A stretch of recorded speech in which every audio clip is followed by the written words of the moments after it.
Hi everyone, it's Roger and James here from the What's on Disney Plus podcast. In this week's episode, we're going to be talking about all of this week's Disney Plus and Star originals. We'll also be talking about some of the big Disney Plus news of the week, including Star Wars, the Book of Boba Fett, and the Mysterious Benedict Society. Now, before we go any further, a quick bit of housekeeping. Now, first off, a little bit of an extra bonus for everyone today. So we've got a little bit of a contest going. As you know, Cruella is out now on DVD, Blu-ray, and on digital, and we have got 5 digital copies to give away. For this is just for the United States. So let's go read this. So every good villain has a bad beginning. Emma Stone and Emma Thompson star in Disney's Cruella, which follows the early days of cinema's most notorious and notoriously fashionable villains. Add Cruella to your Disney collection today and enjoy deleted scenes, bloopers, and behind-the-scene featurettes. It's available now on digital. Own it on 4K, Ultra HD, Blu-ray, and DVD. So as I said, we've got 5 copies to give away.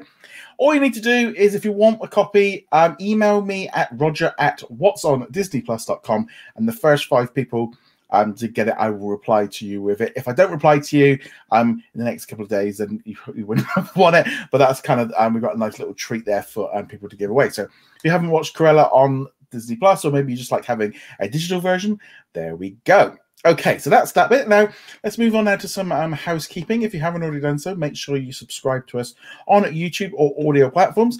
Now, I've been aware there has been some issues with Spotify, with episodes not turning up. I have got to the bottom of it after lots of tweaking around with it. And so this week, everything should be back to normal on Spotify. So if you have now suddenly popped this up, you know why we have been missing. We have been doing episodes. You can find them on YouTube, etc. But there was a little bit of a technical issue since moving to a Mac that I wasn't aware of. Right.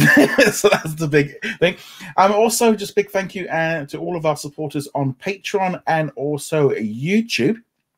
So big thank you to Gold members, including Raphael, Ice Cream Man 616, Adam, Robert, Jay, My VCR Still Works, Bina, Joshua, Adam, Dawn, Martin, Jeremy, and Sarah. Well, over on the Patrons, a big hello and thank you again for Sarah for all of her support. It really does make a massive difference for us with your support. Also, a big hello to Andrew, Jacob, Caleb, Red Miles Man, Aero, Andrew, Cody, Darren, The Juice, Lauren, and also James. And again, you can all take part in the week's Q&A every Sunday night live as well. So if you've got any questions, feel free to put them in. So there we go. So that's all the housekeeping. So now we've got all of that out the way. Let's jump into some of the news. Now, the big one this week was we have now got official confirmation of Star Wars, the Book of Boba Fett. We now know that it's going to be coming to Disney Plus on the 29th of December. They just managed to sneak it in. They just managed to get it in. Obviously, last year we had the season 2 finale for The Mandalorian, and it said it was coming in December. They just, it's close to it as they possibly can get in. We got some new artwork, but we finally got a date. I'll be honest, it was a little bit like, okay, we got to wait. It's like, I'm sorry, but December 29th, you might as well just say to me next year. It's like on a technical note of it falling into this, it's like, yeah, okay. The only good thing is on that 29th, we're going to be getting the finale of Hawkeye and the start of the Book of Boba Fett. So that should be a nice, good, solid day. But, well, what do you think of the date announcement? I have to echo what you were saying there. It's right under the wire. I was kind of hoping it would get in there before Christmas, but okay, technically it is coming out this year. This is like when they release an Oscar movie on like December 30th in 3 theaters, so it's eligible for contention in the Oscars, and then the real release is like January 20th something. Either way, I'm glad we have a date. That poster is pretty awesome, I have to say. I'm almost out of wall space, but I'm kind of thinking I want to maybe replace something that I've got up, and if I can find that somewhere for a reasonable price. Anyway. Yes, I was walking around at hardware store the other day, because now, as I said, I'm in the new office and I actually have a little bit of wall space for the first time, and so it is like along the lines of I want to get some stuff like printed up and get some frames and stuff up. Not that you might not necessarily see it, it's just mainly for me. But it's just like, it is a really cool piece of artwork. Just Boba Fett is always so cool. I don't know if it's just that thing, and we all think he's so cool because we all made up our mind in our heads of what he was like, what he actually was on screen. There is certainly an aspect of that where, Mm. you know, all we knew about him was what we saw in Empire Strikes Back. And we kind of mentally blocked out what we saw in Return of the Jedi, maybe. Yeah. But, you know, he's like the only character that we see in the entire trilogy, other than the Emperor, who Darth Vader has any respect for, who gives him any leniency. And he's just like, I need to know that story. I think it's what helped with me is I did actually have the Slave One ship and the Boba Fett action figure as a kid, so could actually. So I think at that point the character was a little bit more ingrained in my head than without. But yeah, I'm glad that we've got a date. Disney seemed to be a little bit more proactive in kind of announcing stuff in advance. I mean, I don't think it's a bad thing because the lineups at the minute for each going month to month, like this month, is not incredibly strong.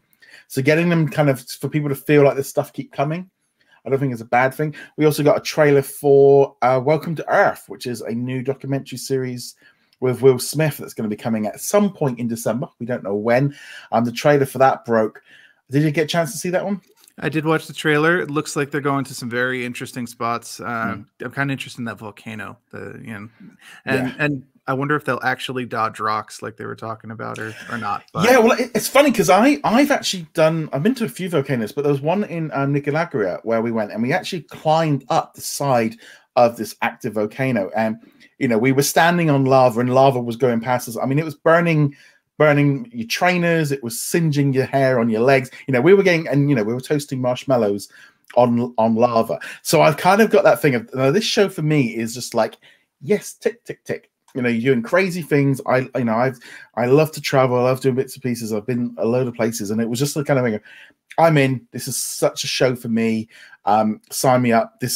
I am hoping they drop them weekly. I don't want them to drop them all at once because I feel like Will Smith's a big enough name to have all of them. You know, that could be 6 weeks worth of entertainment, or maybe drop the first 2 episodes and then do it like that. But I don't know. It's the fact that it said it's coming in December. They were quite vague about the date. Says to me it might be a bit more spread out. Well, I don't know. The trend with documentaries has been to drop them all at once. You are right. Will Smith is still a big enough name that he could probably get people to watch it week to week. But I mean, I probably would have said the same thing about Liam Hemsworth, and I think they dropped all that at once. Well, there's only one episode, wasn't it, for that shark documentary? That's right, it was. Oh, and Limitless hasn't dropped yet. That's what I was thinking of. I think that's coming next year. I think I don't think it's coming this year unless they've got something extra for November. I was mixing up the shark documentary and the Limitless series. And it's also as well that shark documentary actually also had Valerie, who was in the Playing with Sharks documentary as well. So there's quite a bit of crossover between all of these ones. But yeah, I'm looking forward to that Will Smith show. I'm going to say a little bit of a pun with Welcome to Earth, obviously with Independence Day. You know, which you got to do. But I've always liked Will Smith, so I'm more than happy to watch this new documentary. It just for me, I think it's like Will Smith and traveling around the world and doing crazy things. Yeah, fine. That's got everything I would want.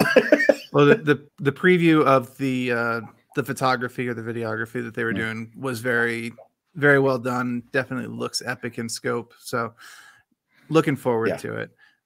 Yeah. Also, this week we got the trailer for Just Beyond, which is a brand new anthology series that's going to be coming on the 13th of October. So this one is 8 episodes, all with kind of like R.L. Stein, kind of based on his work. Looking forward to this one. This one should be a little bit different. The trailer was a little bit more scary than I was expecting for a Disney Plus one. There was a couple of little things there. Where I was like, oh, that's a bit. I mean, it can be very, very tame. But it's just like, it'll be just be good for that one there to kind of, I just think that one's going to be pretty fun to see that one on there.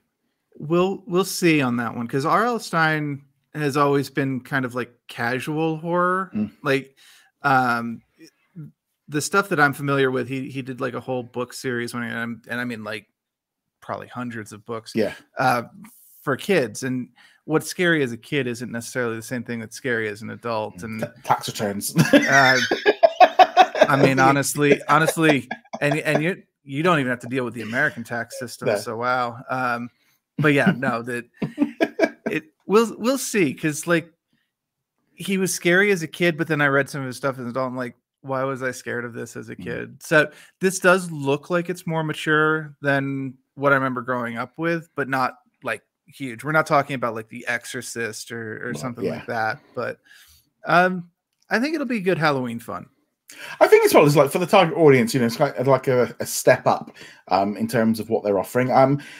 It's a bit of a strange month really for content because it does seem to be all over the place of what we've got in October, especially on the US side. It does seem a little bit strange, but I like the trailer. Definitely was. I was much more intrigued with it than I was before. The trailer actually was like, okay, this one might not. It's that thing of like, is this going to be good enough to what for my wife to watch it, because she loves all like horror and like things like that, but I'm thinking probably might be a little bit too tame for her, because she likes real horror. Yeah. So she's really looking forward now, like, because now we've got new episodes of like American Horror Stories to watch each week, and we've got American Horror Story coming up on Disney Plus in a couple of weeks. That's what she's in. We're into much more of those kind of levels. So I am looking forward to this one, but the trailer was a bit of a surprise. We also had a bit of an extra announcement this week. The Mysterious Benedict Society is going to be returning for a second season. It has been confirmed. Filming is going to begin next year. Tony Hale kind of took to social media and was kind of given a task to do, and he obviously looked like he couldn't do it. But generally, so it's great to see this one come. I mean, I'm not surprised, because obviously the cliffhanger for that last episode definitely kind of set up, and we know it's based on a number of books. But I'm really glad to see this one coming back. Yeah, definitely. We both sang the praises for it when it was coming out, season 1. I am actually a little bit surprised. I feel like a lot of the non-franchise titles have kind of gotten overlooked, but when they announced Big Shot season 2, that raised my hopes, and now obviously we've got the confirmation. So absolutely, this is like near the top of my anticipation chart. It's gonna be hard to wait for it, actually. Yeah, the only thing is, obviously, we're still bummed they didn't actually do the Right Stuff season 2, because that would have been even better. They've pretty much renewed every drama series other than that one. That was the only one they've not renewed, and which is ironic, because I still think it's one of the best ones. It is, but it's also worth remembering it's a National Geographic series rather than a Disney series, which meant the bar was probably a bit higher that it had to clear, and presumably it was a pretty expensive series to make as well. Yeah, but no, I'm really excited to see this one coming back. It's nice now. Now we know we've got Big Shot, Mighty Ducks, and Mysterious Benedict Society. I could have not done with a Mighty Ducks, I'll be honest. That was the one I could have easily have done without. But it's nice to have those 3 confirmed. But it also shows that they do take a little bit of time sometimes. It's like they get a few months of data before they kind of make that final decision. It's a different world. With TV, you normally get that data right away, and there's not much of a like a trail effect where it continues to generate views over time. Even today, more often than not, you only have like a 3-day window where people watch it, and then it gets banished to DVR purgatory and disappears. I mean, it was like Rebel. I mean, they cancelled that like within weeks of it airing, because the ratings weren't good enough before it actually even aired internationally on Disney Plus. And it's like, well, you guys you didn't even give it a chance to get an audience. They'd already, the data had shown them that the people weren't interested, and they made a quick decision and moved on, which is a shame. I do feel it was like, you gotta give at least. You didn't even give us a chance to give it a go. I have to assume, though, that the sales and marketing departments know what trends look like, and if it opens with this amount of numbers and then week 2 has this amount of numbers, they probably can guess. All right, the trend is going to be this, and we might as well just call it. Now, it is extremely rare for television shows to get like a 3rd or 4th week bump, especially now when so many shows follow continuous storylines. So if you missed week 1. You might be completely lost in week 3, whereas back in the 90s, 2000s, so many of them were episodic. It didn't matter. Yeah, and also the only good thing now with the streaming is you've kind of got this idea that you can keep moving. You can start at the beginning and catch up. I mean, I've seen a lot of notes and stuff on Twitter and stuff this past week of just showing how much traditional television, the ratings are just the viewership. We're talking like 40% of what it was like 10 years ago. It's just, and streaming is just getting more and more, and that's all part of what's going on around the world, which is kind of going to lead me on to the next topic. So yesterday, right across Southeast Asia, about 13 different channels closed in the region, and also some more Disney channels close in Europe as well. Now, this is all part of the launch of getting ready for Disney Plus to arrive in Taiwan, Hong Kong, also fully in Japan, and also in South Korea. It's already launched in some countries. So Disney is actually going to be holding a special event on the 14th of October called the APAC Content Showcase. We don't know yet how we're going to watch it, if it'll be on YouTube or stream somewhere. So this is going to be kind of giving us a look at a lot of content coming to Greater China, which is Taiwan and Hong Kong, Indonesia, Japan, Malaysia, Singapore, South Korea, and Thailand. I wrongfully assumed it included India, but it doesn't. So it's generally, yeah, it's just kind of really showing off all of the new original content, a lot of the stuff getting ready, I think, for those launches in those countries that are coming up. But this is different to Disney Plus Day. So that's still happening on November the 12th, about a month later. But this is really about just showcasing some of the new Disney Plus and Star originals that are going to be available in those countries. But also they are really kind of ramping up this thing of releasing international originals all over the place. You know, we're starting to see this already.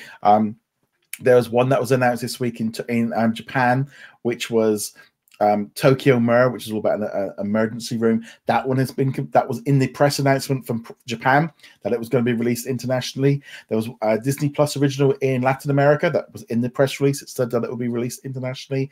There's also a Star Plus original in Latin America that's recently popped up on Hulu, and we're really starting to see this kind of international rollout now of all these originals. So I don't think it's a case of this is just going to stay in these countries. I think they're all going to be moving around a lot more. I suspect some of them are more likely going to end up on Hulu in the United States. But here in, you know, Disney Plus in the UK and stuff, I think we're just going to see much more of this content just globally being released, which is great. I mean, it just feels like Disney Plus is kind of growing, and it just keeps adapting and becoming much more of a mainstream streaming service, especially, like I said, internationally with all this content. And I think that we're starting to see people more and more accepting of international content as well. Anecdotally, my mom has been obsessed with South Korean dramas on Netflix. Like every time I talk to her, she's talking about some new South Korean drama that she's watched. I know the Squid Games. I want to. Yeah, that has been exceptionally popular. One of my coworkers has been raving about it, and I have to go watch it and so things. And I know The Kingdom was also really popular. That was the zombie historical piece out of South Korea.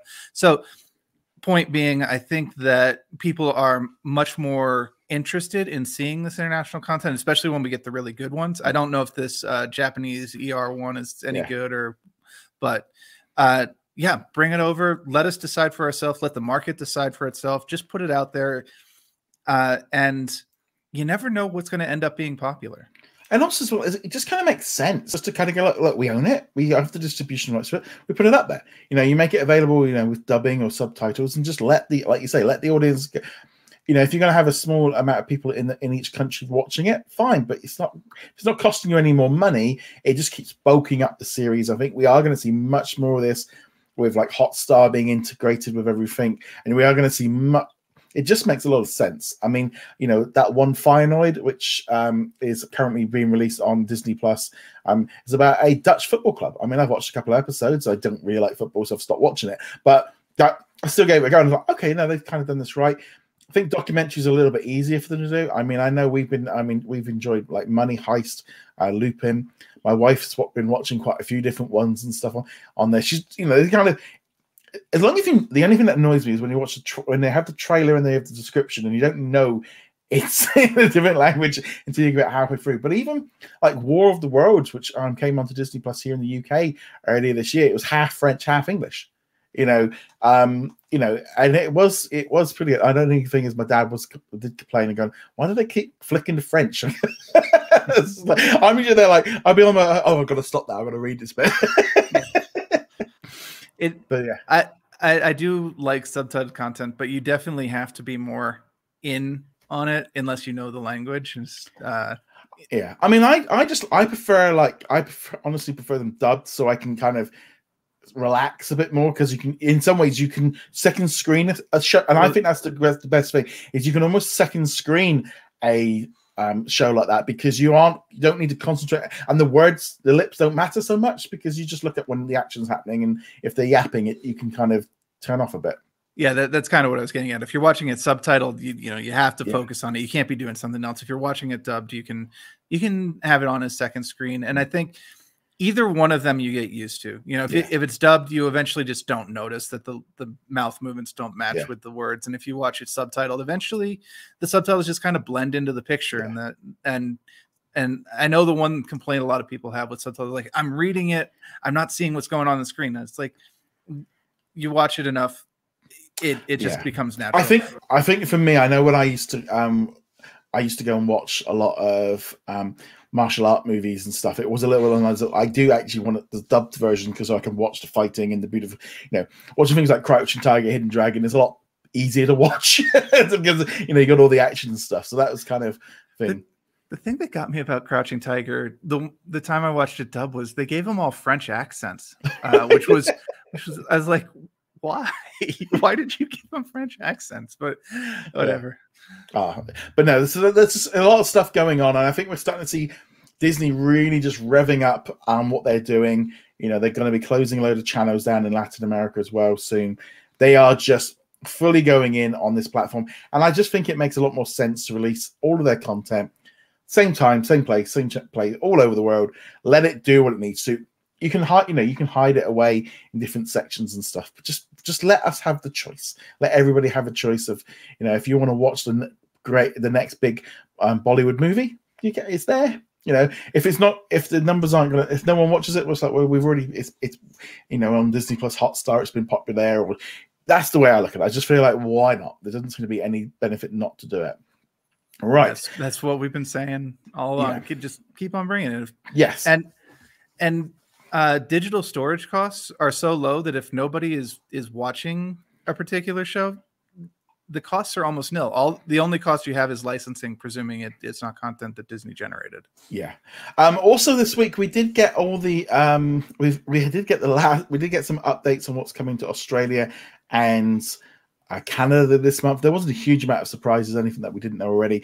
It was a bit of a strange one. I don't know if it was just that Disney Plus Day announcement just knocked everything back like a week. We were literally up to the last day before we kind of knew what was coming on to Disney Plus, like in Canada.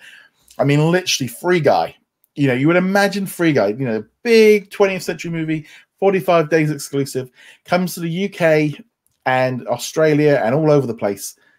And most of us, Canada only had it announced the day before. I think even the UK only put it up on their official social media like the day before it come. And they're like, this is a massive movie. And to me, it just feels like Disney massively missed an opportunity to boost Disney Plus. They'll be doing it for Black Widow next week for sure.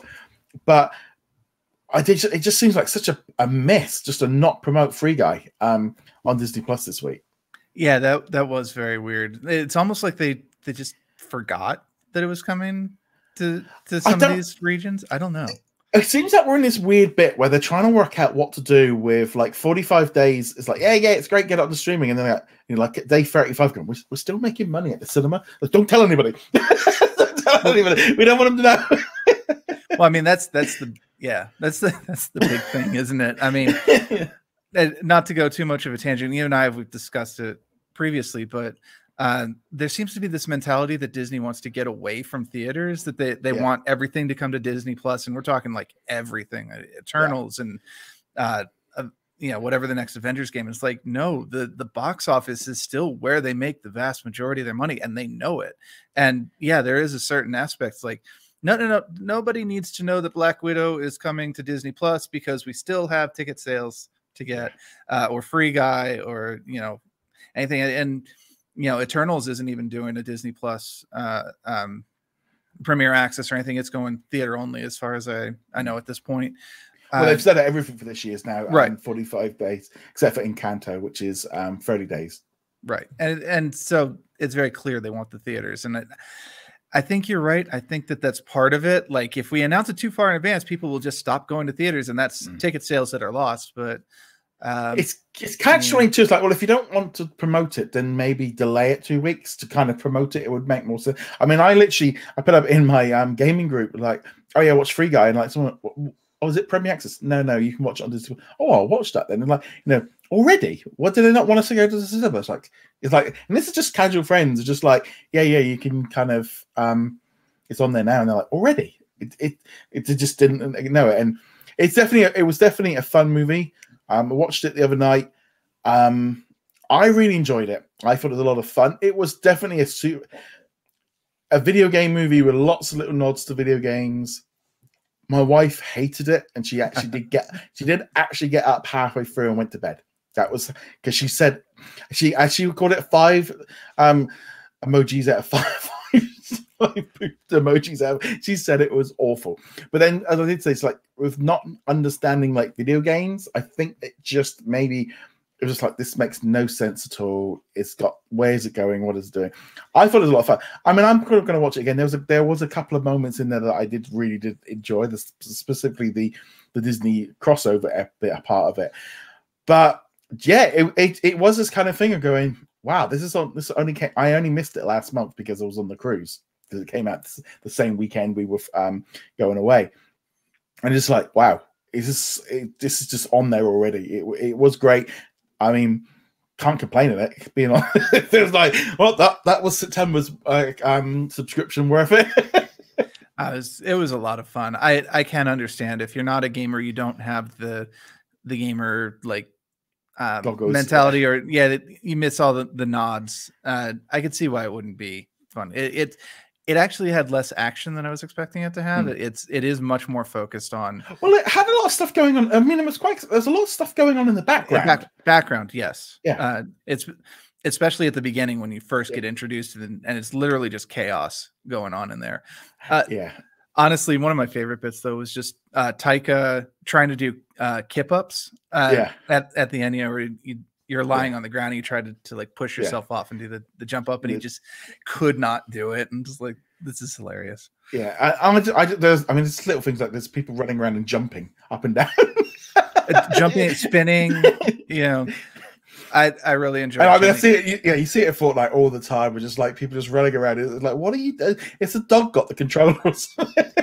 The one that I really enjoyed, and I bet if you're not a gamer at all, you would have made no sense at all, was Channing Tatum as like a super gamer, as a streamer, and where he just randomly spouts stuff, which is clearly supposed to be the person who is playing, talking to his mom or talking to and if you are not into streaming, or if you don't know much about streaming, you feel like, what is he doing? What is he yelling about? This is it's just a random aside all of a sudden. I mean, there's so many streamers and stuff in there. There's a few there that I recognize as well. You had Ninja and Jack's Skeptopart. I think he was in there.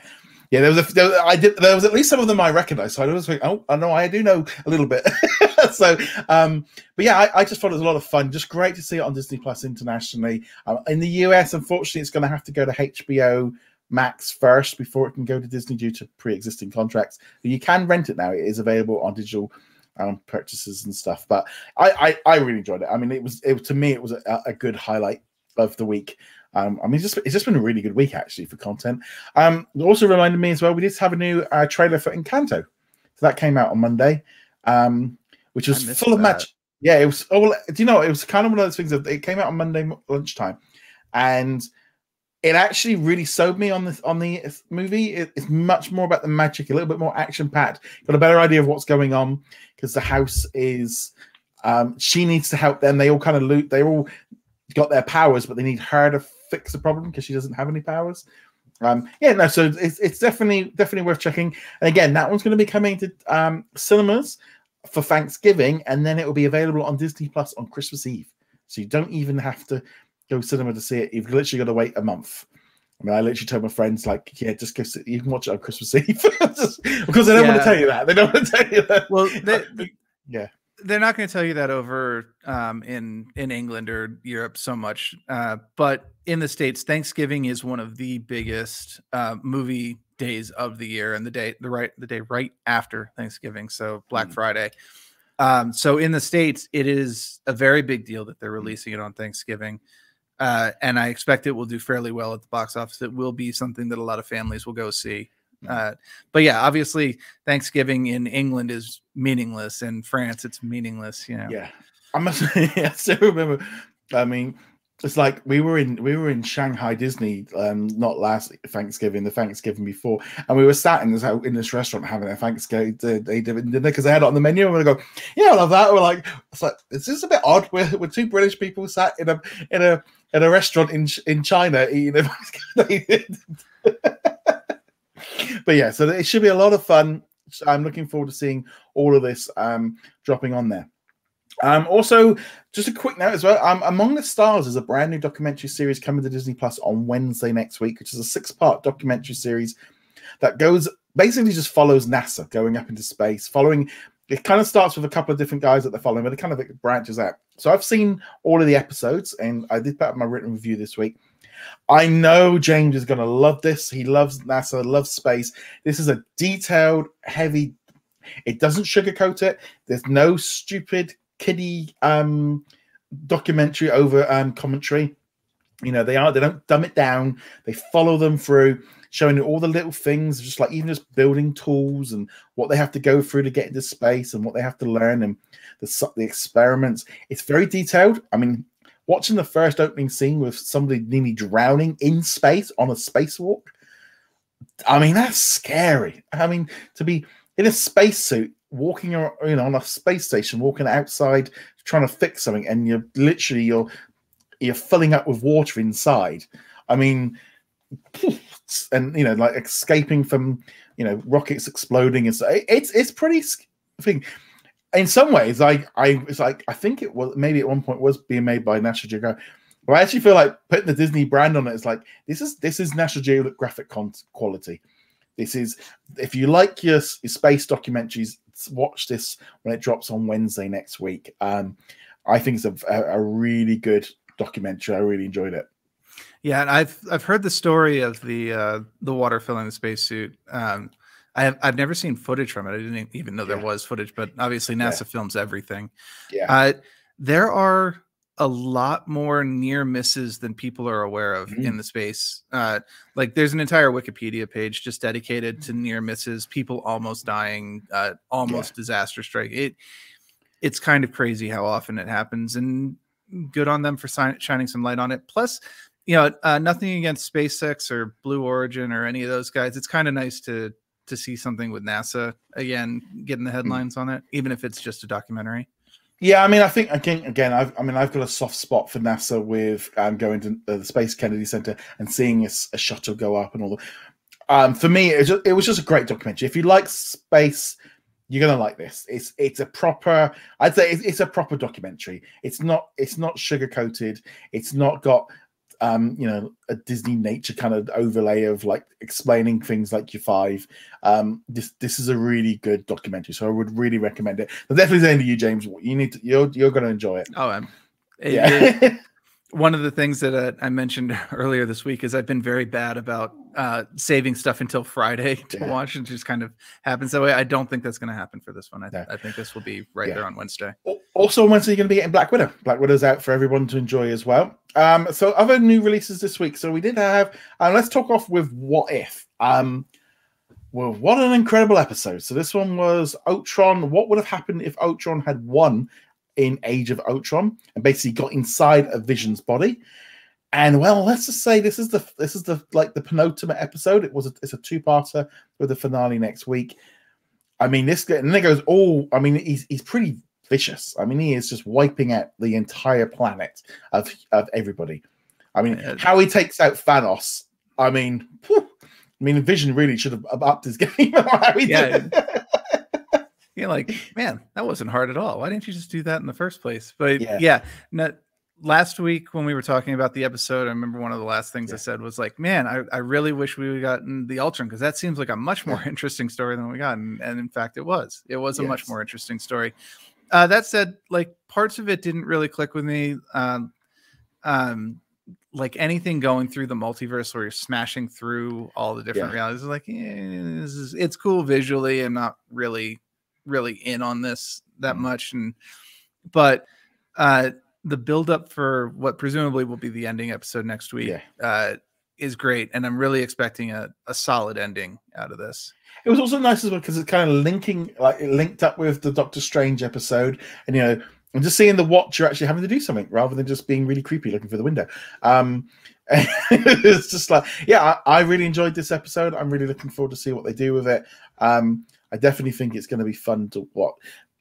I've just really enjoyed What If. I mean, I know I've said I've enjoyed the cartoon, the book series for years. There's just something about this that just feels fresh. It feels different. I like the we're getting a new. This was an entirely new story. This was not just let's just remake an original movie with a little twist. They completely went off and did something different, and yeah, it just was great. I just really enjoyed it, and I know a lot of people haven't been checking out or have checked out of this episode series, but yeah, no, I just really enjoyed this one a lot more than I thought I would. Yeah, and I'm presuming that Strange is not going to be the only character from previous episodes. That having said that, if you did check, I was just going to say there has to be something from because in the trailer we have this thing where he brings together like the crew. Yeah, he puts together, and they do the big like Avengers shot around with Captain Britain and Gamora and Star-Lord, and I'm sure at some point he's bringing a team together to take. Yeah. I'm assuming that there's at least one character from each of the previous episodes. Having said that, if you did drop off the series and you don't want to check out the rest, but you do want to check out this, I doubt that you'll need to really be fully up to speed on exactly what happened in the previous 7 episodes. Yeah. Just jump in on the alternate episode this week, and next week finish it off. But yeah, this will be a fun way of ending it. And I do like that at least since they did this Ultron episode, it did make the gotcha ending of last week a little more palatable. We'll see if they do the same with the other, like if zombie Thanos shows up or something like that. But even if they do that and give a little bit of credibility to those, I'm still just like, if you do a season 2, maybe back off on the gotcha endings a little. Yeah, and also, I mean, I must admit, I put up this tweet of like, oh my god, they killed Kenny, because Tony Stark dying has become the Kenny of What If. They are literally, it's like every episode. I don't think last week in the party one they missed it, but generally, yeah, Tony Stark has not had a good season. No, but he's the obvious choice too, because he's like the iconic Marvel character. So in the comics, you always go to Wolverine. Wolverine is the iconic character, and killing Wolverine is a big deal because it's basically impossible to kill Wolverine. So that's what they always do to prove that the situation is a real threat in What If. And I guess Tony Stark is that version here. It's like, yeah, they definitely enjoy doing that. So that one was What If. So let's now move on to Lego Star Wars Terrifying Tales, which dropped on Friday. So this was about 40 minutes. 3 different tales about Lego. What did you think of this one? I liked it better than the Christmas one. There were individual bits that really got to me. Like I enjoyed watching Darkseid Luke carrying Darth Vader around on his back like he did with Yoda and Dagobah. I admittedly thought that was really funny. And the bit before that, I'm trying to remember what that one was now. Either way, there were bits to it that I liked. The overall structure, like, whatever, turning Mustafar into a themed hotel, especially on the eve of Disney Star Wars Galaxy. the cruiser, and like a little on the nose, but yeah. To be honest, it would be more fun. It would probably be more fun than the space cruiser, to be honest. Honestly, if there is not a Darth Vader animatronic at the entrance to the Star Cruiser, I'm going to be very disappointed. Yeah, but I thought it was fun. I enjoyed it. I don't think it was as funny as some of the other ones. It was a little bit more. They played a little bit more, but that's not always a bad thing, because I think sometimes they get a little bit distracted and trying to. I didn't quite understand the concept of why they wanted to remake Lost Boys. Yeah, I didn't. It just felt really random. I mean, it's not even a Disney-owned like franchise. And then the next thing, well, the kids aren't going to know about a vampire movie from the 80s. I mean, I only know about it because my cousin just made me watch it loads and loads because she liked Kiefer Sutherland. And it was just like, why this? This just seems so random. definitely an odd one to pick. I would have Yeah. probably would have gone with something else. Heck, I would have gone with like Hocus Pocus or whatever. Keep it Disney, but yeah, that one didn't hit quite as well as the other ones. I don't think. No. Overall, I thought it was solid. I mean, it wasn't really anything I didn't like about it. I got to them. Other than that's about it. There wasn't really anything that stood out like, oh, that was awful. Actually, I remember the other thing now. They did more with the Knights of Ren in this than the movies did at all. They developed the Ren characters more than we ever saw in the movies. Now, I know some of those characters were developed in the comic series, The Rise of Kylo Ren. I honestly don't remember the comic to see how close it is to this, but obviously I would not take this as the canon. They were very they were very blatant about the fact that none of the other stories were canon. Like that's not how Luke Skywalker destroyed the Death Star, guys. But still, they did more with the Knights of Ren than the movies, so I give it credit for that. Yes, I definitely think it's definitely worth checking out if you're a Star Wars fan. Yeah, I mean, just liking the idea of them kind of going on and doing these like different shows and different specials, and it just makes sense. It makes total and utter sense. Also, this week we had a new episode of Doogie MD. I know you didn't watch it. So this one, I'm just trying to think what happened. Oh, it was what was this one about? Oh, yeah, she had to rescue her boyfriend and do surgery on him, and he got a little bit upset and didn't really know. And she tried dumbing down to try and fit in, and that was about it. It really is just. I'm really kind of. Yeah, I'm struggling with the series right now. I'm getting. It's just. I mean, in fact, I literally just blew a blank on what the show was about. There's just, I don't quite know where. There's just nothing happening in it. There's just nothing happening in it. Yeah, and I just want to be clear. Like, I didn't make a choice to not watch it. It was the one I just saved for last because I was the least interested in. And then, unfortunately, some life events got in the way. I was like, whatever. This is not nearly important enough for me to carve some time out to watch it. So, I still intend to maybe check it out this weekend and keep up with the series, but it's definitely very low on the priority list. Yeah. Also watched Turn and Hooch. So this is the penultimate episode. This was kind of one of those things of it actually made a little bit more sense in obviously Hooch says everything, but it kind of that comeback of like a realism of it keeps cocking up and keeps messing up and keeps, the dog keeps destroying stuff. Eventually they're going to be like, well, this dog is just not suitable for this job. And so it kind of feeds into that a little bit. They eventually get to the point where the couple break up because he picks the dog over her. And it's like, we've done this for 9 weeks since she introduced this character. We knew it wasn't going to work. We could see it a mile away. It was just like, oh God, they finally. So we're going to get them obviously get together in the last episode, which we could have predicted a mile off.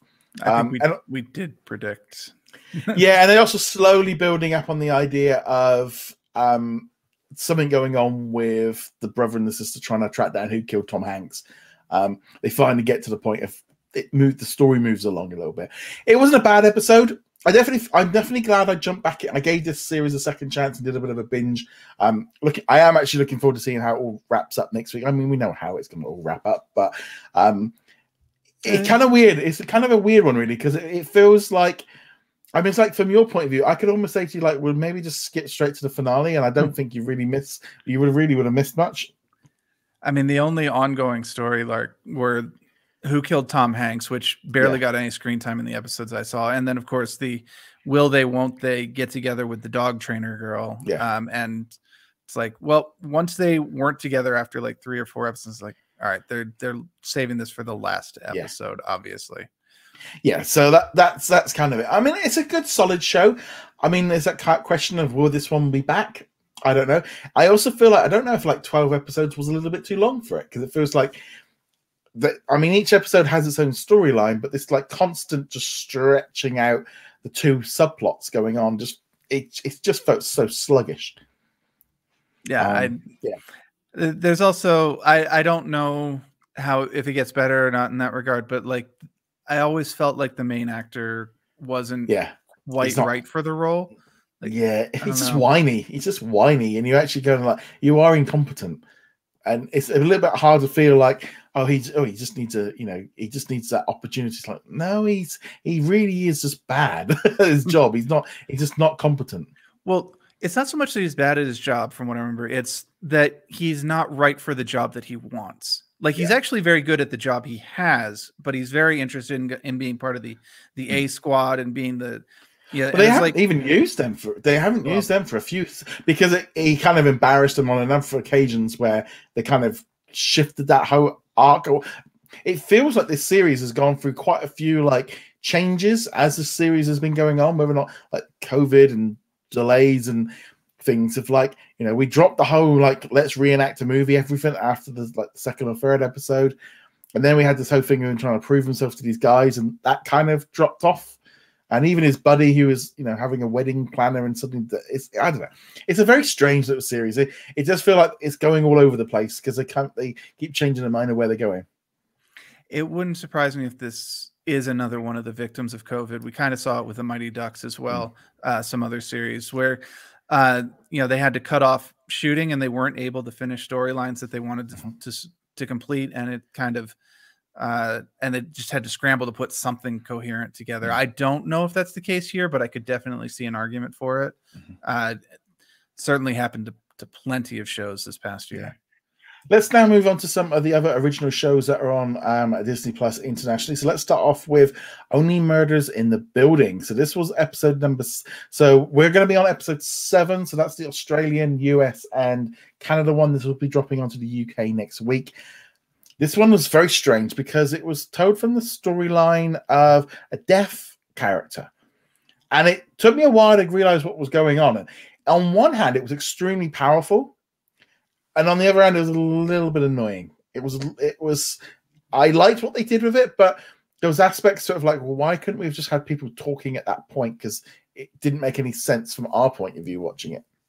Yeah, I actually really enjoyed it. I enjoyed the conceit of it, that it is pretty much silent throughout with a couple of exceptions. A couple things kind of break through in a dull, monotone way at a very low pitch. But for the most part, it's almost entirely silent, which was a very interesting thing. And I'm sure that I was not the only one who's like, wait, is this broken? Do I need to...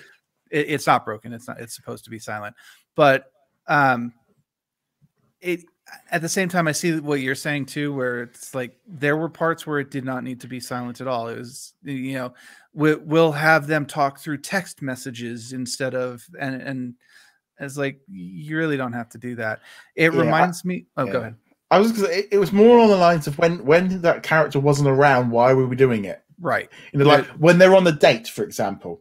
They're on that date and, just playing out with Scrabble. It's like, why are we doing this bit here? It doesn't make any sense from, I know what the whole episode was. But it definitely went in a direction I didn't expect. And I still say, it's just original. It's just doing something different. I will say I did like the Scrabble scene, though. That was pretty funny.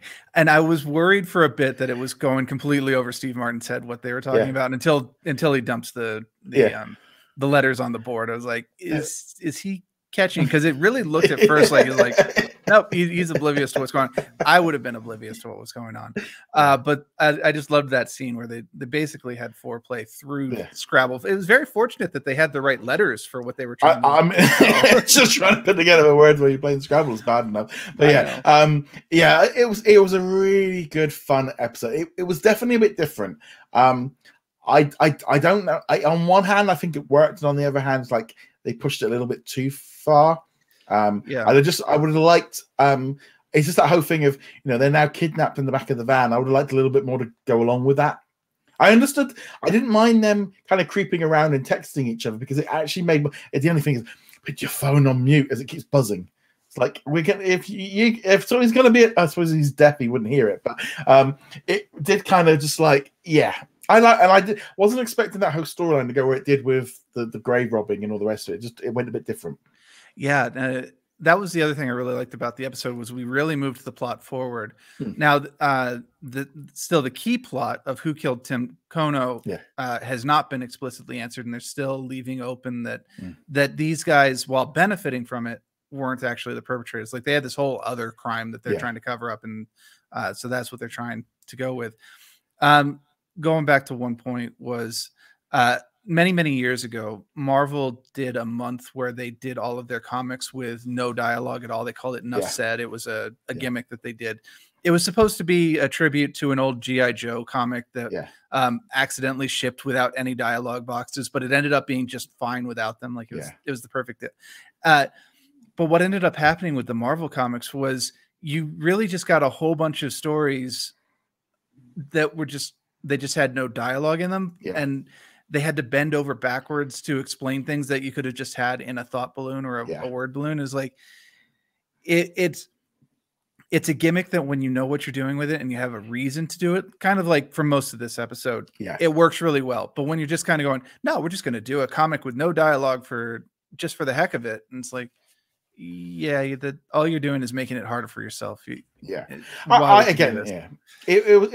was a different episode, but I hope that's the only one. I hope they kind of get back on track moving forward. I would be okay with them inserting little bits where we get from his POV again.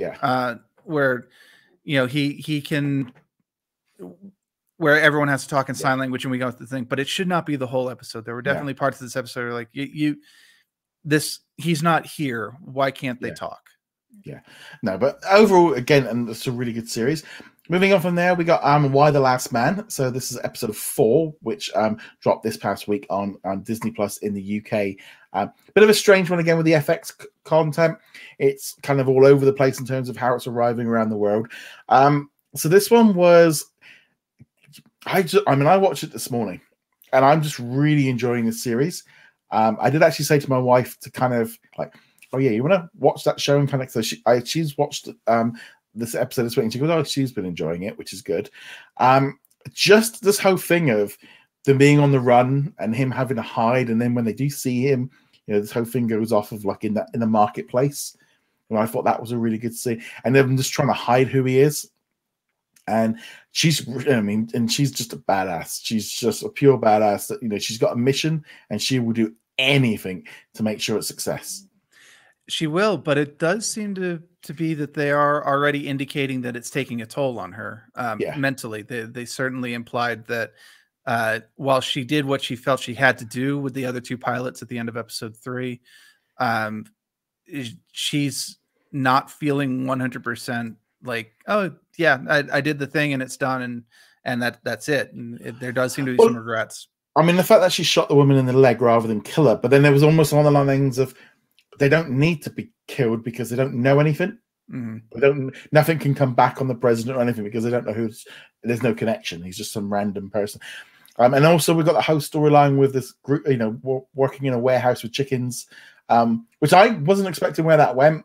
And then obviously I've been wondering where that the old helper from Washington, where she was going to come into it, because like we kept seeing her popping around. Well, she's not doing anything. She's not connected to the story, but now she's met up with the sister. And there's a whole other subplot going on there.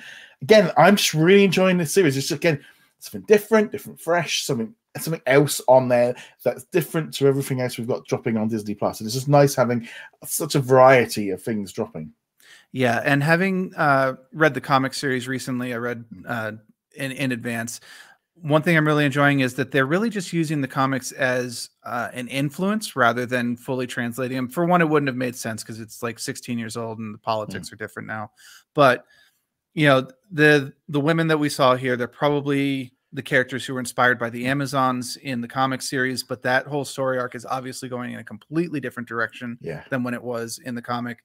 So I'm really happy. Maybe there's that in the Amazon warehouse. That would honestly be hilarious. That would be. I kind of want that now. But yeah, they're using the comic as influence, but they're not being beholden to it. They're doing their own thing, and they're doing it well. That's important because it is very worthy of noting that if you are adapting content and you decide to go your own way, you could end up with like Aragon. Yeah.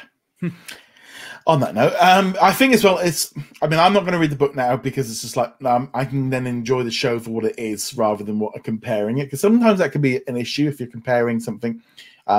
you can't do it. But yeah, just, again, some really nice selection of stuff dropping right now on Disney Plus. So we've got some other new shows coming up soon, including Reservation Dogs is going to be coming up here in the UK. It's already dropping in New Zealand and Canada. And then they got American Horror Story dropping later this month. Again, we're getting a nice selection of stuff dropping in with all of this different content. Right, so I think that is all of our reviews. Did you watch anything else this past week on Disney Plus? On Disney Plus, no. I started my very first Apple TV show, Isaac Asimov's Foundation, which I've never read, so I'm going in blind. But I'm glad I started that up. It's been a fun series, and it's like, oh yeah, I have an Apple TV. Maybe I should try it. I keep getting the notification going. Your subscription is not the credit card's not working. It's like, yeah, because it expired, and I'm not. I've not got no reason to do it. Watch the Ewan McGregor. It goes up from South America right through to Los Angeles on electric motorbikes. Great series. I love that one. I'll check that out. Yeah. I assume that's a documentary.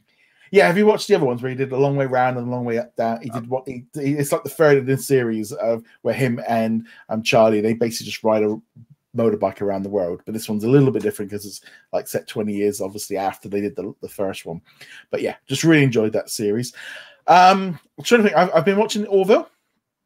I've started watching that one because that one dropped onto the UK a couple of weeks ago, and obviously season 3 will be, I think it's February or March, something like that. So I've been watching that, and it's really weird. It's just like, wow, I was expecting. I think I'd gone in expecting a real spoof, and it's like this kind of feels like a proper like space doc. It's like just with a little bit of humor in it. The tone is very different to what I was expecting, because I thought with Seth it was going to be much more like Family Guy thing. He's like, no, he's playing it almost straight. Yeah, it's been a while since I've watched it, but I had the same expectation going into season 1. Where it's like, oh, this is going to be silly Star Trek. They're going to do all sorts of silly, but no, it's actually Star Trek played straight, but with a little bit more self-awareness, and the crew is not the front line. They're not the Enterprise. They're not the best in the business. They're kind of like you guys technically graduated the academy and you technically are officers. Maybe we're going to set you over here instead. Yeah, I've just been really surprised. I think I've watched like 5 episodes so far, and I'm just like, oh, okay. I think this one. I mean, my wife just goes, "Why are you watching this? Why are you watching this Star Trek stuff?" It's like, it's not Star Trek. Oh, so she goes, all right, I'll leave you to. It's like, yeah. But no, you see what I mean, though. It is the best Star Trek show we've had in quite some time, even though it is not technically Star Trek. And I'm like, I'd watch this over Discovery. Yeah, I'm just enjoying it. So I'm really enjoying that one. I'm trying to think what else we watched this week. I think that's it. It's again, it's just, I mean, with something like Among the Stars being in like 5-6 hours, that was quite a bit of a chunk to watch that one. But yeah, so there we go. So that is all of this week's reviews and all of our news. As again, go check us out over at whatsonatdisneyplus.com. Again, if you are after a digital version of Cruella, we have got 5 versions to give away. So just email me at roger@whatsonatdisneyplus.com. And then if I get back to you, you will have won with the code. That's the simplest way of doing it. And on that note, guys, thank you very much for joining us. We'll see you again next time. Later. Yeah, hold on. I need to send you an email before we air this episode. All right, later, guys. I'd like to thank all of our Patreon and YouTube channel members for their support. You can become a member from as little as $2 a month and you get access to our weekly Q&A and much more.